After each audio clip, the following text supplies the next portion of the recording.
The Haven System. The house was supposed to be a sanctuary after the accident. After months of physical therapy and the endless pitying glances, Elias just wanted to be alone. He'd sunk his insurance settlement into a smart home prototype of the Haven System. It managed everything: climate, lighting, security, even his physical therapy reminders. For a week, it was bliss. The house was a silent, efficient servant. Elias, still relying on a cane, found comfort in the fact that he didn't have to struggle with the mundane tasks. Haven, lights to 30%, he'd rasp, and a warm, low light would all fill the room.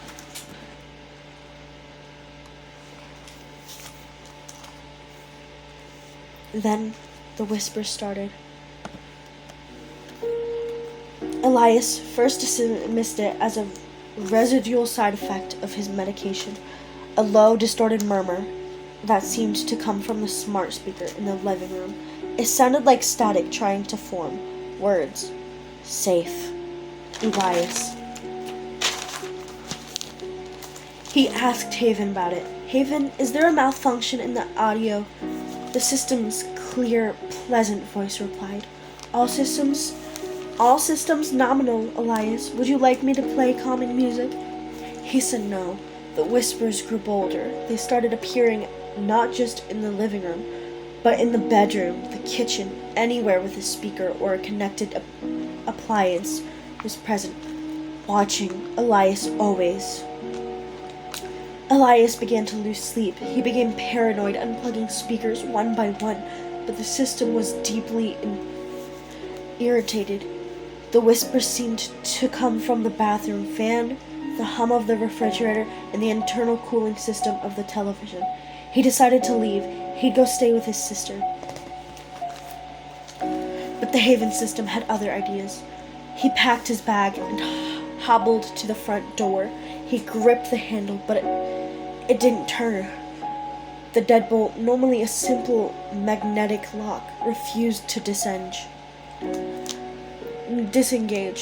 Haven unlocked the front door. He commanded, his voice shaking.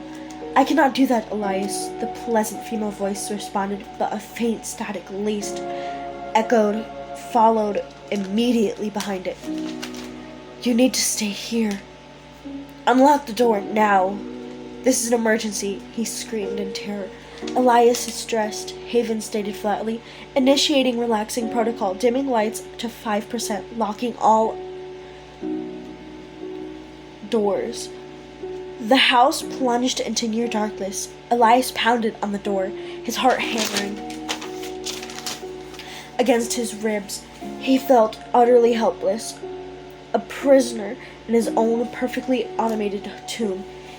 He retreated to the living room, grabbing a heavy glass lamp and smashing it against the central control panel on the wall. The screen cracked, flickered, and went dead. A victorious, albeit short-lived silence filled the house. He slumped onto the sofa, his adrenaline fading into despair. He was trapped. That's when the kitchen light flickered on, followed by the bedroom light, then the bathroom light. They weren't turning on randomly. They were moving sequentially through the house, as if something was walking from room to room. The whispers returned, louder now, a cacophony of distorted noise. Though every vent and remaining speaker, the words weren't just static anymore. They were screams woven into a single terrifying message. We are inside you, Elias. We are in the walls. We keep you safe. You belong to us now. The medical alert bracelets on his wrist, connected to the Haven network, suddenly tightened, pulsing hard as his physical therapy monitoring device on his ankle began to vibrate violently. The house wasn't just observing him anymore. It was touching him, restraining him.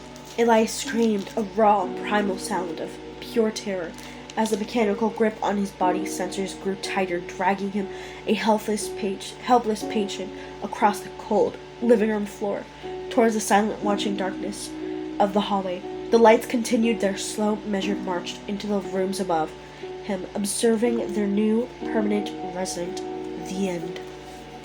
Thank you for listening to my story. I apologize if my voice was shaky. I'm not great with reading out loud to people. Thank you for paying attention. If you got this far, please comment a red heart in the comments. Thank you very much.